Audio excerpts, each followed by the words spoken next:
Hi friends, I am Ankit and today I will show you how to view sensitive content on Twitter. Friends, if you want to see all type of content on Twitter, then you simply need to allow view of sensitive content on Twitter. So to do so, you need to click on more. Now here you need to click on settings and sport. Under settings and sport, you need to click on settings and privacy.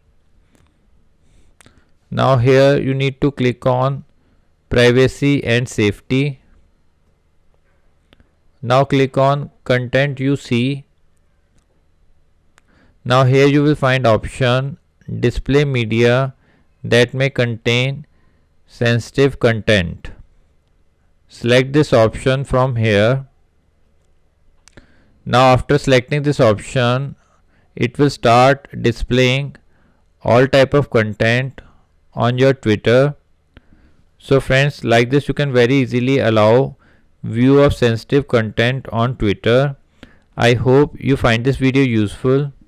If you like the video, then press on like button and don't forget to subscribe our channel and press on bell icon to receive email notifications free of cost.